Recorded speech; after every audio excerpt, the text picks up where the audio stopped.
नमस्कार प्यारे बच्चों, मैं आपका मैथ्स का टीचर दीपक सर। प्यारे बच्चों, ये आपकी आज की मैथ्स की वर्कशीट है, वर्कशीट नंबर 31। कक्षा 8वीं की वर्कशीट है बेटा, और आज तारीख है 15 नवंबर 2021। प्यारे बच्चों, इस वर्कशीट में हम घन संख्याओं के घनमूल के बारे में सीखेंगे, यानी जो क्यूबिक नंबर्स होते हैं उनका क्यूब रूट कैसे निकालते हैं, इसके बारे में हम सीखेंगे। प्यारे बच्चों, सबसे पहले तो हम घनमूल क्या होता है ये समझने की कोशिश करते हैं। बेटा, घनमूल का शाब्दिक अर्थ है घन का मूल, यानी कि जब आप घनमूल निकाल रहे हैं तो आप ये निकाल रहे हैं कि वो संख्या जिसका आप घनमूल निकाल रहे हैं वो किस संख्या का घन करके प्राप्त हुई है। फॉर एग्जाम्पल, अगर आप 64 का घनमूल निकाल रहे हैं तो आप ये देख रहे हैं कि 64 किस संख्या का घन करके प्राप्त हुई है, यानी 4 का घन। 4 चौक 16 चौक 64 होता है ना, 4 को 3 बार गुणा कीजिए, 4 चौक 16 चौक 64, यानी कि 64 जो है वो 4 का घन है, यानी कि 64 का घनमूल 4 है। मतलब घन की उल्टी सेंस घनमूल है। ठीक है बच्चों, क्यूब रूट जो है वो क्यूब का रिवर्स सेंस है। अगर 4 का क्यूब 64 है तो 64 का क्यूब रूट 4 है। ठीक है बच्चों, एक और एग्जांपल देखिए। जैसे अगर 2 का क्यूब आपने निकाला, 2 को 3 टाइम्स मल्टीप्लाई किया, 2 तो 3 बार गुणा किया, 2 दूनी 4 दूनी 8, तो 2 का क्यूब 8 आ गया, 2 का घन 8 आ गया। तो 2 का तो घन 8 है, लेकिन 8 का जो घनमूल है, घनमूल का निशान ऐसे होता है, वर्गमूल जैसा निशान लगा के वहाँ 3 लिख देते हैं। तो बेटा जो 8 का घनमूल है वो 2 है। अगर 2 का घन 8 है तो 8 का घनमूल 2 है, यानी घनमूल का अर्थ है उल्टा जाना। ये पता करना, जिस भी संख्या का आप घनमूल निकाल रहे हैं, जिस भी नंबर का आप क्यूब रूट निकाल रहे हैं, वहाँ आप ये पता कर रहे हैं कि वो संख्या किस संख्या का क्यूब है। ठीक है बच्चों, अब देखिए, जैसे आपको 729 का घनमूल निकालना है। यहाँ पे क्वेश्चन दिया है कि 729 का घनमूल निकालें। बेटा ये घनमूल का साइन हो गया, आपने लिखा 729, 729 का क्यूब रूट, यहाँ क्यूब रूट के लिए 3 लिख दिया। तो बेटा आप कैसे निकालेंगे इसको? आप निकालते हैं अभाज्य गुणनखंड विधि द्वारा, प्राइम फैक्टराइजेशन मेथड। आप सबसे पहले 729 का प्राइम फैक्टराइज करेंगे, प्राइम फैक्टराइजेशन करेंगे, अभाज्य गुणनखंड करेंगे। अब देखेंगे किससे डिवाइड हो रहा है। 2 से तो होगा नहीं, पीछे 9 है। ठीक है, 2 से तो वो संख्याएं होती है कंप्लीट डिविजिबल जिनके पीछे 2, 4, 8, 0 या 6 ऐसा कुछ होता है, इवन नंबर होता है। तो हम इसको 3 से ट्राई करते हैं। 3 2 से 6, और 7 में 6 गया, 1 इसे दे दिया, 3 4 जा 12, 3 3 जा 9। फिर से 3 से किया, 3 8 जा 24, 3 1 जा 3। ठीक है, फिर से 3 से किया बच्चों, तो अब यहाँ लिख देता हूँ, 3 2 जा 6, 3 7 जा 21। फिर से 3 से किया बेटा, 3 9 जा 27। फिर से 3 से किया, 3 3 जा 9, 3 1 जा 3। तो इसका मतलब बेटा क्या हुआ, जब हमने घनमूल निकाला किसका, 729 का, उसमें जो 3 है कितनी बार आया, 1 2 3 4 5 6, 6 टाइम्स 3 आया बेटा, है ना। तो अब मल्टीप्लाई का साइन लगा के 6 बार 3 लिख देंगे। अब क्या करते हैं बेटा, घनमूल के अंदर क्यूब रूट में तो 3 बार में से एक चीज़ बाहर आती है। 3 बार 3 है तो 1 बाहर आ जाएगा, और यहाँ पे भी 3 बार 3 है तो 1 बाहर आ जाएगा। 3 3 का जो है जो सेंस होता है उसमें से एक नंबर को बाहर रखते हैं। अब इसको मल्टीप्लाई कीजिए, 3 3 जा 9, यानी बेटा 729 का घनमूल 9 है, 729 का क्यूब रूट जो है वो 9 है। ठीक है, यानी 9 का अगर आप क्यूब करेंगे तो 729 आएगा, यानी अगर 9 को आप 3 बार गुणा करें, 9 9 81 9, 729 आ जाएगा। इसका मतलब ये, तो इसका आंसर आ गया बेटा 9। तो ये मैंने आपको सिखाया मेथड।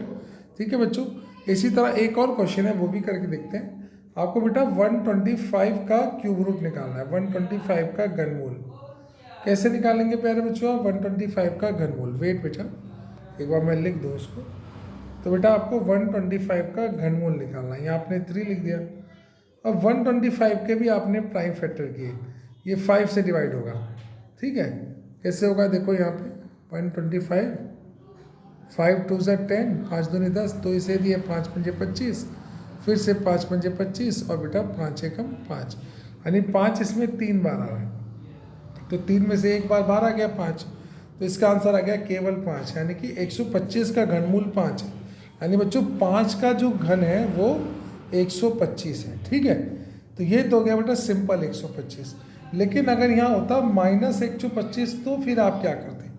तो आप थोड़ी देर माइनस के साइन को भूल के ऐसे ही करते फैक्टर, जैसे यहाँ किए हैं। तो बस ये तीनों में बेटा माइनस लग जाएगा, क्योंकि अब देखिए minus minus plus, plus minus minus होता है ना, 3 माइनस सिंगल माइनस ही देते हैं, तो इसको आप -5 इंटू -5 इंटू -5 लिख देते, और बेटा इसका आंसर जो आपका आया था वो -5 आ जाता। ठीक है ना प्यारे बच्चों, तो -125 का वर्गमूल -5, यानी कि सॉरी घनमूल -5। जब भी आप घनमूल निकालेंगे, अगर माइनस वाली संख्या है तो आंसर माइनस में आएगा, प्लस वाली संख्या है तो आंसर प्लस में आएगा, केवल घनमूल में, क्यूब रूट में। तो बेटा ये आपका क्यूब रूट के ऊपर है वर्कशीट। ठीक है, आगे करते हैं। राम के पास बेटा एक घनाकार गिफ्ट है, देखिए अगला क्वेश्चन पढ़ रहा हूँ, जिसका आयतन जो है 512 सेंटीमीटर क्यूब है, और इस गिफ्ट की भुजा की लंबाई बिना भुजा को मापकर ज्ञात करना चाहता है। तो बेटा आयतन क्या होता है? आयतन होता है 3 बार भुजा को गुणा करके आता है। कोई भी घन होता है जो क्यूब होता है उसका आयतन क्या होता है? भुजा का घन, भुजा का घन, यानी कितना है ये? 512। और बच्चों हमें भुजा बतानी है, मतलब हमें भुजा तो वो है ना जिसका घन 512 है, तो हमें देखना है 512 किसका घन है, यानी हमें 512 का घनमूल निकालना है। जो 512 का घनमूल होगा वही आपकी भुजा होगी, यानी कि हमें 512 का घनमूल चाहिए प्यारे बच्चों, 512 का घनमूल। ठीक है, तो हमने 512 को कैसे किया, एक मैं बच्चों दोबारा लिख देता हूँ, साइन नहीं लिख पाया मैं। 512 का घनमूल चाहिए बच्चों, यहाँ हमने छोटा सा 3 लिख दिया। हमने क्या किया, हमने 512 के फैक्टर किससे जा रहा है बेटा? 2 से जा रहा है, 2 दूनी 4, ठीक है, 2 पंजे 10, 2 6 12, फिर से 2 से गया, 2 1 कम 2, 2 दूनी 4, 2 8 16, बेटा फिर से ये 2 से गया, अब यहाँ लिख देता हूँ, एक में 2 6 12, 2 चौक 8, फिर से 2 से गया, 2 3 6, 2 दूनी 4, फिर से 2 से गया, 2 1 कम 2, 2 6 12, फिर से 2 से गया, 2 8 16, फिर से 2 से गया, 2 चौक 8, फिर से 4 आया तो 2 से गया, 2 दूनी 4, फिर 2 1 कम 2। हमने 512 का अभाज्य गुणनखंड किया और लगातार ये 2 से कट कर चला गया। 2 कितनी बार आया? 1 2 3 4 5 6 7 8 9, 9 बार 2 आ रहा है बेटा, 9 बार 2।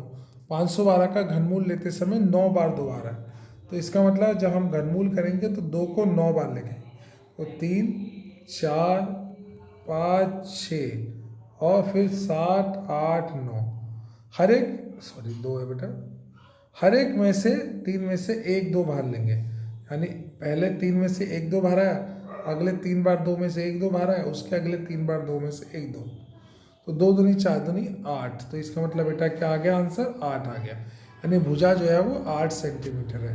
तो ये प्रोसेस है बेटा, ठीक है, घनमूल निकालने का। अब यहाँ पे कुछ क्वेश्चंस दिए हैं बेटा, इसमें है इन संख्याओं का घनमूल निकालिए। इन सभी संख्याओं का 343 का, 3375 का, 13824 का, 1728 का, 2197 का और 1331 का घनमूल आपको निकालना है। आप करके रखिए और मेरे से चेक कराइए, व्हाट्सएप ग्रुप पे शेयर कीजिए, मैं चेक कर दूंगा। कोई डाउट है तो आपको अभी भी इसमें, तो आप व्हाट्सएप ग्रुप पे मेरे से पूछ सकते हैं, ठीक है, या मुझे पर्सनल भी मैसेज कर सकते हैं, या मुझे पर्सनल कॉल कर सकते हैं बेटा, ठीक है। आपको ये जो है डाउट सारे मैं क्लियर करा दूंगा। और उसके बाद बेटा ये है कि इन संख्याओं को लिखिए जिनका ये घनमूल है, मतलब आपको अब घनमूल दे दिए, आपको संख्याएं बतानी है किन का घनमूल है, क्या नहीं, आपको सिंपली इनका घन करना है। भाई जिनका घनमूल है तो इनका घन करने पे वो संख्या आ जाएगी ना, 4 4 16 4 64, यानी 4 जो है वो 64 का घनमूल है। 10 को गुणा कीजिए 3 बार, तो 10 जो है वो किसका घनमूल है? 1000 का, 10 दाम 100 दाम 1000। इसी तरह ये वाला क्वेश्चन कर लेंगे बेटा आप, ठीक है। तो ये आप दोनों क्वेश्चंस करके रखिए, सॉल्यूशंस को ग्रुप में शेयर कीजिए ताकि टाइमली ये चेक हो सके। कोई भी डाउट है तो आप ग्रुप में पर्सनली या कॉल करके मुझसे पूछ सकते हैं। तो बेटा ये आपकी आज की वर्कशीट है, वर्कशीट नंबर 31, जिसमें हमने घन संख्याओं के घनमूल के बारे में सीखा। एक और संदेश है बेटा आपके लिए कि देखिए, आप सभी जानते हैं कि बाहर प्रदूषण भी बहुत बढ़ रहा है और कोविड भी अभी फैला हुआ है, तो थोड़ा सा कोविड अप्रोप्रिएट बिहेवियर का पालन करें आप। बेवजह घर से बाहर ना निकले, निकलना पड़े तो मास्क लगा के निकले। उससे आपको ये फ़ायदा है कि तो आप कोविड से बचेंगे, दूसरा प्रदूषण में भी आपको सुरक्षा रहेगी। इसलिए बेटा मास्क पहनकर निकले, घर से निकलना पड़े तो, ठीक है, नहीं तो घर से बाहर बिल्कुल ना निकले। और बेटा हाथों को लगातार साबुन से धोते रहें, भीड़ भाड़ वाली जगहों पे ना जाएं, ऐसी जगहों पे ना जाएं जब भीड़ भाड़ है। बेटा मैं आपका मैथ्स का टीचर दीपक सर, ये आपकी आज की मैथ्स की क्लास थी। थैंक यू प्यारे बच्चों।